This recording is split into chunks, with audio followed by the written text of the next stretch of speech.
मकर संक्रांति। ये शब्द सुनते ही मन में तिल गुड़ की मिठास और आसमान में उड़ती पतंगों का चित्र उभरता है।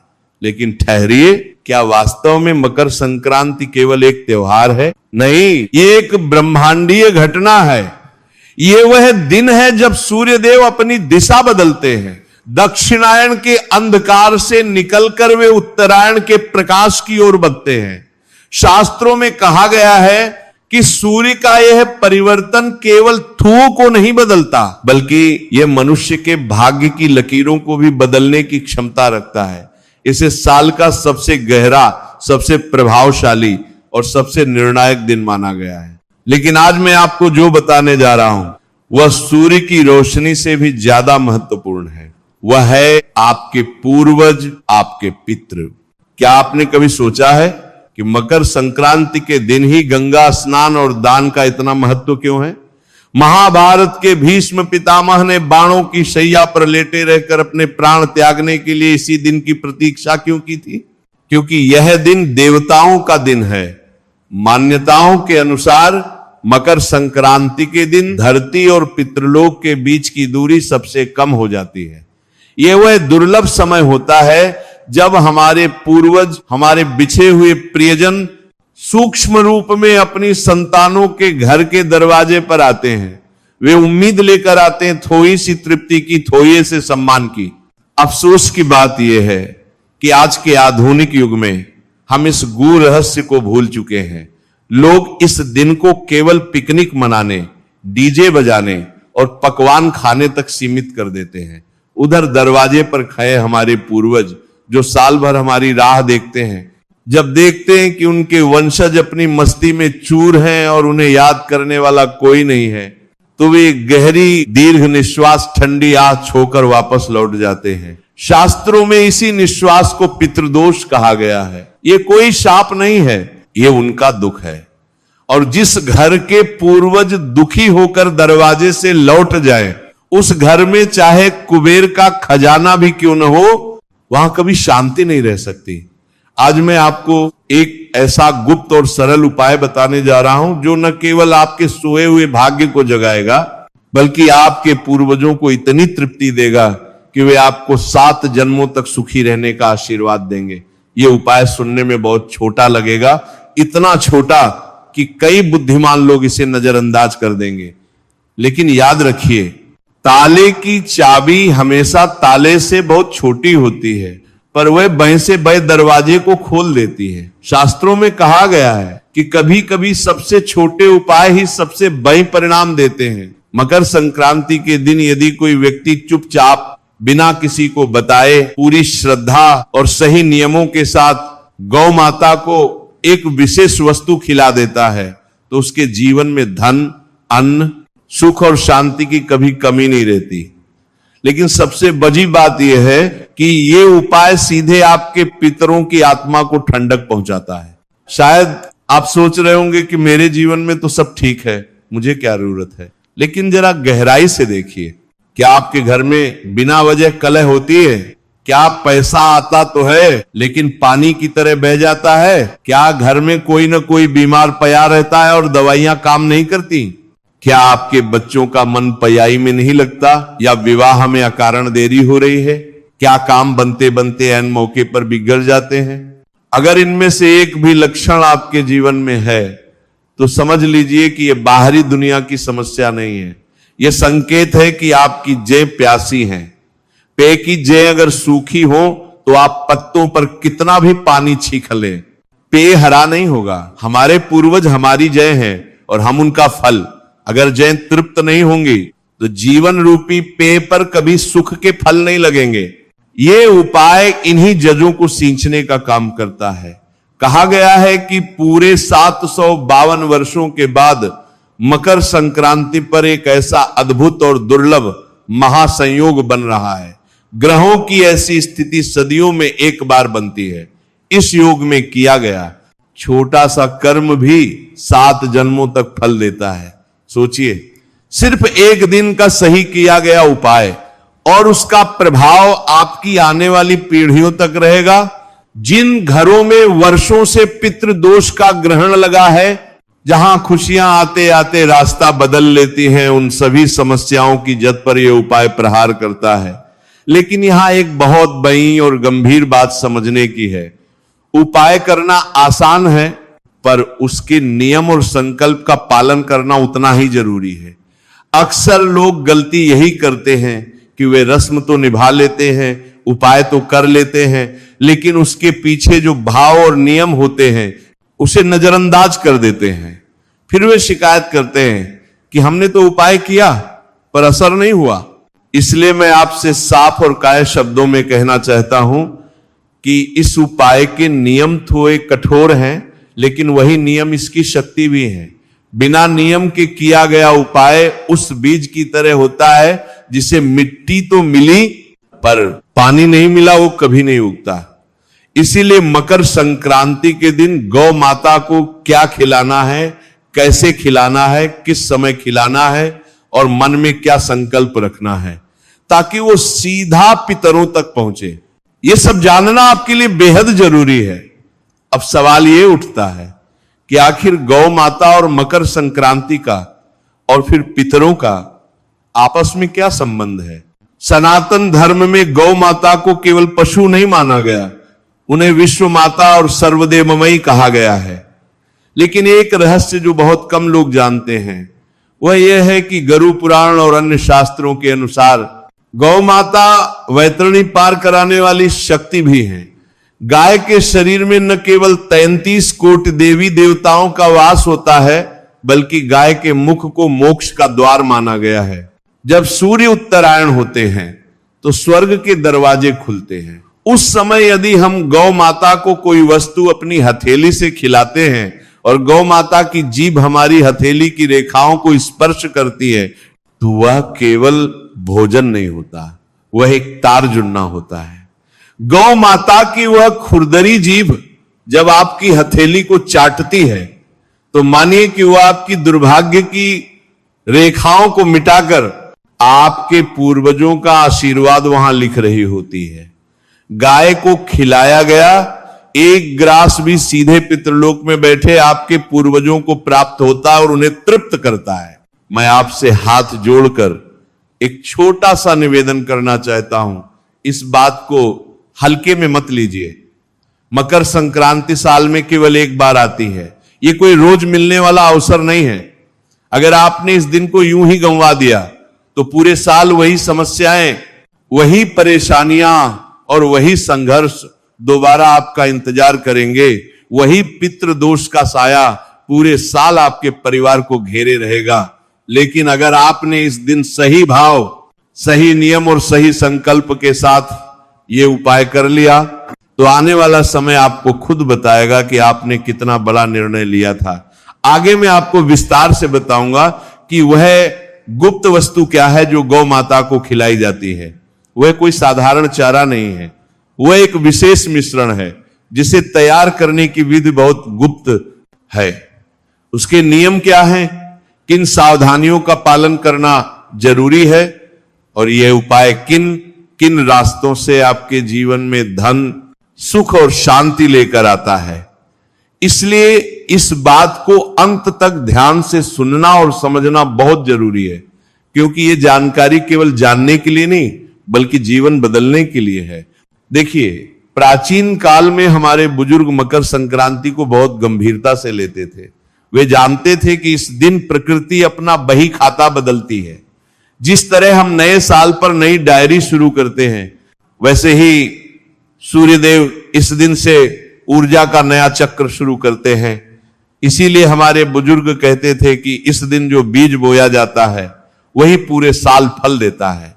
अगर आप इस दिन दान और पुण्य का बीज बोएंगे तो साल भर लाभ काटेंगे, और अगर आपने इस दिन अपने पितरों को प्रसन्न कर लिया तो उनका सुरक्षा चक्र पूरे साल आपके परिवार की रक्षा करेगा। आपने देखा होगा कि बहुत से लोग साल भर खून पसीना एक करते हैं, कोल्हू के बैल की तरह काम करते हैं, लेकिन फिर भी पैसा नहीं टिकता। अन्न के भंडार भरे होने पर भी घर में खाने वालों के चेहरों पर खुशी नहीं होती। घर में सब कुछ है, फ्रिज भरा है, अलमारी भरी है, लेकिन चैन नहीं है। क्यों? क्योंकि जिस घर के पितृ भूखे होते हैं उस घर में बरकत कभी नहीं रुकती। लक्ष्मी तो आती है लेकिन उल्टे पैर लौट जाती है। धन बनता है सोच से, कर्म से और समय की समझ से। और समय की समझ यही कहती है कि मकर संक्रांति पर अपने पूर्वजों का ठण चुकाने का सबसे बड़ा मौका है। मकर संक्रांति पर तिल और गू खाने का भी एक बहुत गहरा अर्थ है। तिल प्रतीक है त्याग का और गू प्रतीक है मिठास का। तिल का एक एक दाना छोटा होता है, लेकिन जब वे गू की मिठास के साथ मिलते हैं तो एक मजबूत लड्डू बन जाते हैं। यह हमें सिखाता है कि परिवार में भी अगर हम अपना छोटा छोटा अहंकार त्याग दें और वाणी में मिठास ले आएं तो हमारा परिवार बिखरने से बच सकता है। पुराने समय में लोग इस दिन ज्यादा बोलते नहीं थे, झगड़ा नहीं करते थे, किसी भूखे को देखकर अन्न देखा नहीं करते थे, क्योंकि माना जाता था कि इस दिन की गई उपेक्षा या इस दिन किया गया क्लेश सीधे आपके भाग्य में दर्ज हो जाता है। अगर संक्रांति के दिन घर में क्लेश हुआ या पितरों के निमित्त कुछ नहीं किया गया तो समझो पूरे साल घर में अशांति की नींव पड़ गई। मकर संक्रांति पर प्रकृति सुनती है लेकिन शोर नहीं सुनती, वो आपकी भावना सुनती है। ये पर्व मौन का है, दिखावे का नहीं। आज के समय में लोग दान करते समय कैमरा पहले निकालते हैं और बटुआ बाद में। गौशाला जाते हैं तो गाय की सेवा करने से ज्यादा सेल्फी लेने में व्यस्त रहते हैं। याद रखिए, शास्त्रों में स्पष्ट कहा गया है कि दाहिने हाथ से दान करो तो बाएं हाथ को भी पता न चले, और पितरों के कार्य तो और भी गुप्त होने चाहिए। पितृ कार्य और दान, ये दो चीजें जितनी छुपी हुई रहेंगी उतना ही अधिक फल आपको मिलेगा। ये गुप्त उपाय जो मैं बताने जा रहा हूं ये दिखावे के लिए नहीं है। अगर आप भी में खाए होकर लोगों को दिखाते हुए ये करेंगे तो इसका पुण्य क्षीण हो जाएगा। ये आपके और आपके पूर्वजों के बीच का एक नितांत निजी मामला है।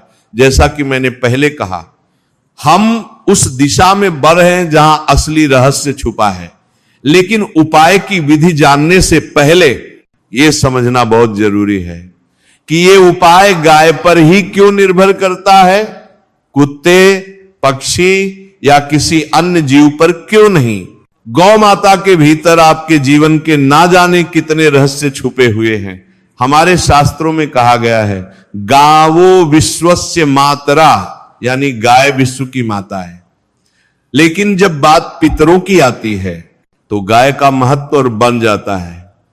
क्या आपने कभी सोचा है कि जब किसी व्यक्ति की मृत्यु हो जाती है तो हम उसकी अंतिम यात्रा के समय या श्राद्ध में गौदान क्यों करते हैं या गौ माता को ग्रास क्यों खिलाते हैं? क्योंकि गाय पृथ्वी और पितृलोक के बीच की काई है। गरु पुराण में वर्णन आता है कि गौ माता की पूंछ पक्का करी आत्मा वैतरणी नदी पार करती है। वैज्ञानिक दृष्टिकोण से भी देखें तो गाय के शरीर से जो आभा निकलती है वह अत्यंत सात्विक और शांत होती है। जब हम दुखी होते हैं और गाय के गले लगते हैं तो हमारा तनाव कम हो जाता है। इसी तरह जब हम अपने पितरों के निमित्त कोई वस्तु गाय को खिलाते हैं तो गाय के शरीर की उस दिव्य ऊर्जा के माध्यम से वह तृप्ति सीधे हमारे पूर्वजों की आत्मा तक पहुंचती है। गाय बिना मांगे देती है, बिना शिकायत के सहती है। यही तो हमारे पूर्वजों का भी स्वभाव था, जिन्होंने हमारे लिए अपना जीवन खपा दिया और बदले में कुछ नहीं मांगा। इसलिए जिस घर में गाय का सम्मान होता है और जहां संक्रांति जैसे पर्व पर गाय को पहला ग्रास दिया जाता है, वहां पितृदोष टिक ही नहीं सकता। अब ध्यान से सुनिए, क्योंकि यहां से बात बहुत गुप्त और सूक्ष्म हो जाती है। अब मैं आपको उपाय की विधि बताने जा रहा हूं। सबसे पहले समय का ध्यान रखें। मकर संक्रांति के दिन आपको सुबह ब्रह्म मुहूर्त में उठना है। आप चाहे पूरे साल 9 बजे उठते हो या 10 बजे, लेकिन इस एक दिन अपने आलस्य को त्यागना होगा। ब्रह्म मुहूर्त सूर्य उगने से लगभग 1.5 घंटा पहले वह समय होता है जब वातावरण में ईश्वर और पितरों की शक्तियां सबसे अधिक सक्रिय होती है। उठने के बाद सबसे पहले बिस्तर पर बैठे अपने दोनों हाथों की हथेलियों को देखें और अपने इष्ट देव और अपने पूर्वजों को नमन करें। जमीन पर पैर रखने से पहले धरती माता से क्षमा मांगे, इसके बाद स्नान करें। ध्यान रहे, इस दिन पानी में थोड़ा सा गंगाजल और काले तिल मिलाकर स्नान करना श्रेष्ठ माना गया है। काले तिल मिलाकर स्नान करने से शरीर के ऊपर ही दोष और नकारात्मक ऊर्जा धुल जाती है। स्नान के बाद आपको मौन रहना है, यही इस उपाय की सबसे बड़ी शर्त है।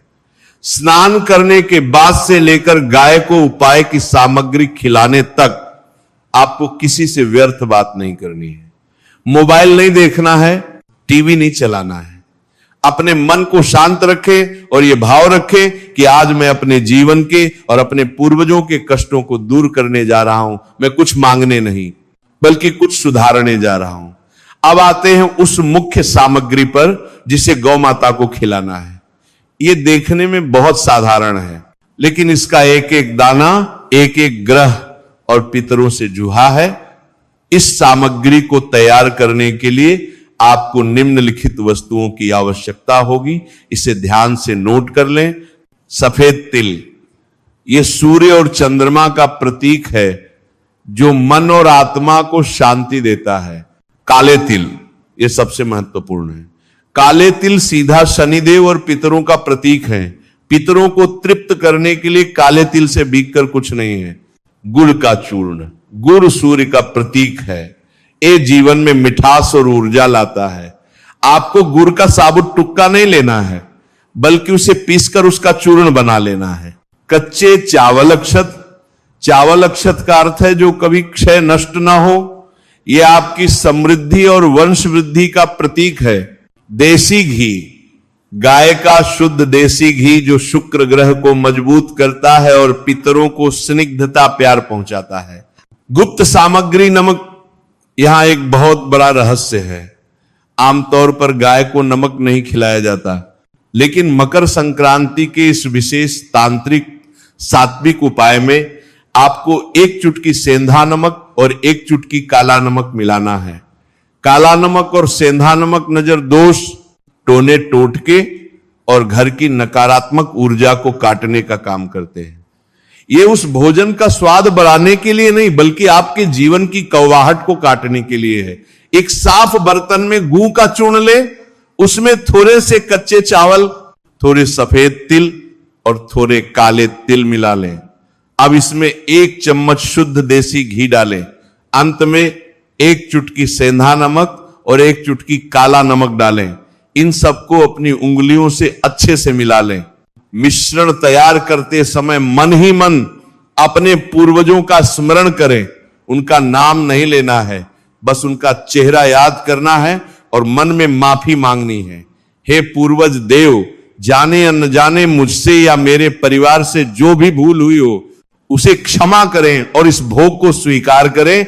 अब सबसे महत्वपूर्ण चरण, इस मिश्रण को लेकर गौ माता के पास जाएं। याद रखें, इस मिश्रण को किसी थाली, कटोरे या पत्तल में रखकर गाय के सामने नहीं रखना है।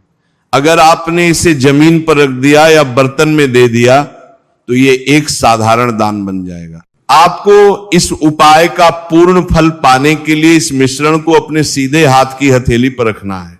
गौ माता के पास जाएं, उन्हें प्रेम से सहलाएं गले के नीचे या माथे पर। जब गाय शांत हो जाए तो अपनी हथेली उनके मुंह के पास ले जाएं और उन्हें यह मिश्रण चाटने दें। गौ माता के पास जाएं, उन्हें प्रेम से सहलाएं गले के नीचे या माथे पर। जब गाय शांत हो जाए तो अपनी हथेली उनके मुंह के पास ले जाएं और उन्हें यह मिश्रण चाटने दें। यहां एक बहुत गहरा विज्ञान है। हमारे हाथ की हथेली में सभी ग्रहों के पर्वत होते हैं और भाग्य रेखा, जीवन रेखा, मस्तिष्क रेखा होती है।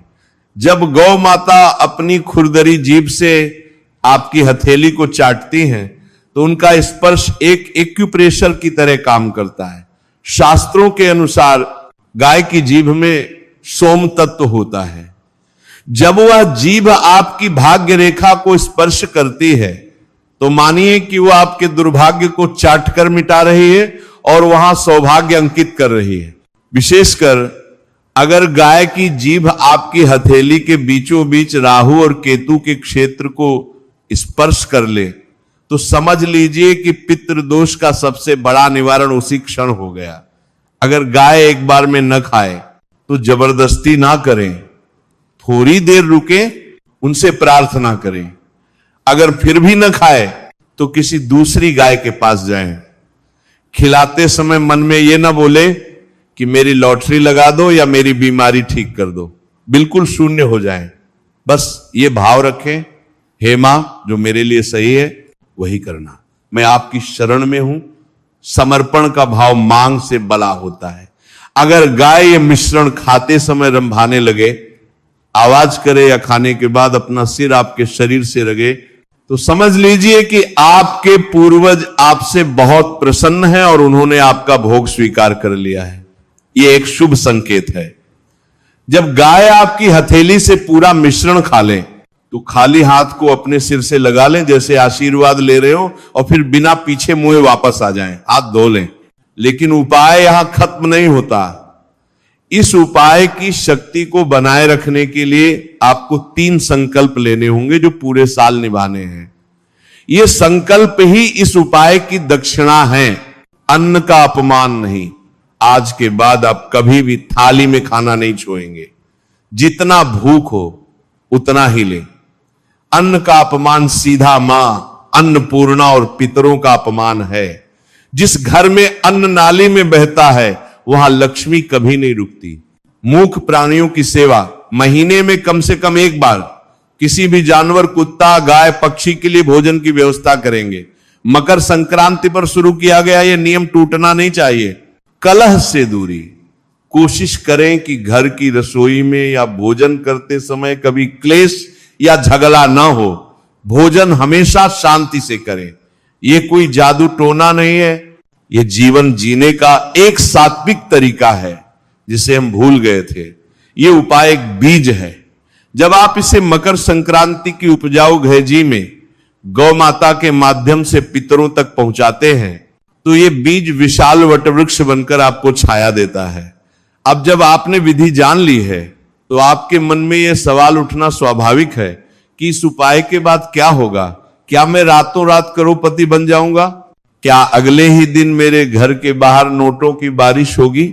मैं आपको झूठे सपने नहीं दिखाऊंगा। नहीं, ये उपाय आपको रातों रात अरबपति बनाने या कोई लॉटरी जिताने के लिए नहीं है। सनातन धर्म के उपाय जादू नहीं होते, वे विज्ञान और ऊर्जा का खेल होते हैं। इस उपाय का सबसे पहला और सबसे गहरा असर वहां दिखता है जहां आपको असली परेशानी है, और वह है स्थिरता। आज के समय में इंसान के पास पैसा आता तो है लेकिन रुकता नहीं। जैसे फटी हुई जेब में सिक्के डालना। आप कितनी भी मेहनत कर ले, अगर पितृ नाराज हैं तो धन दवाइयों में, कोर्ट कचहरी में या बेवजह के नुकसान में बह जाएगा। इस उपाय को करने के बाद सबसे पहला बदलाव आप यह महसूस करेंगे कि आपके खर्चों में लगाम लग जाएगी।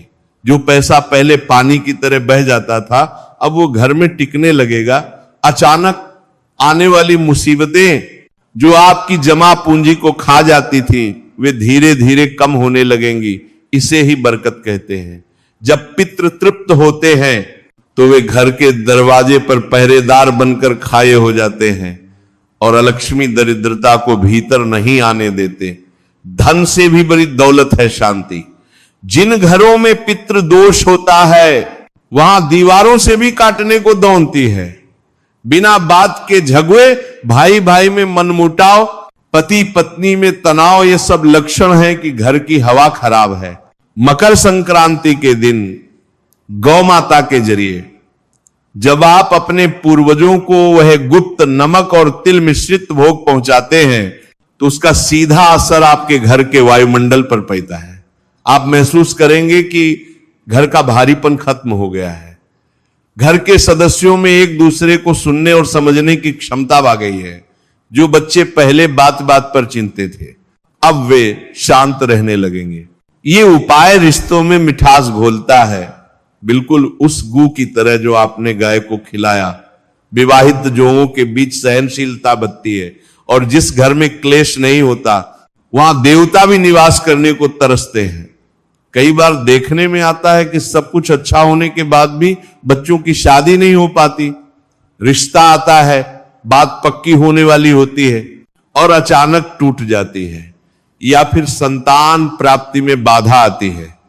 शास्त्रों के अनुसार वंश वृद्धि, संतान और विवाह का सीधा संबंध पितरों से होता है। अगर वे नाराज हैं तो वे वंश की बेल को आगे नहीं बनने देते। ये उपाय उन अदृश्य बेरियों को काटता है। मैं ये नहीं कहता कि उपाय करते ही अगले दिन शहनाई बज जाएगी, लेकिन यह निश्चित है कि जो अड़चनें आ रही थी वे हट जाएंगी, विवाह के योग बनने लगेंगे, अच्छे रिश्ते खुद चलकर आएंगे। क्योंकि जब पितृ आशीर्वाद देते हैं तो वे सिर्फ धन नहीं देते, वे अपना वंश आगे बढ़ाने का रास्ता भी साफ करते हैं। बहुत से लोग व्यापार में घाटा इसलिए नहीं खाते कि वे मेहनत नहीं करते, बल्कि इसलिए खाते हैं क्योंकि वे गलत समय पर गलत फैसला ले लेते हैं। दिमाग का काम न करना, भ्रमित रहना, धोखेबाज लोगों पर भरोसा कर लेना, यह सब राहु और केतु का खेल है। जब गाय आपकी हथेली चाटती है तो राहु केतु शांत होते हैं।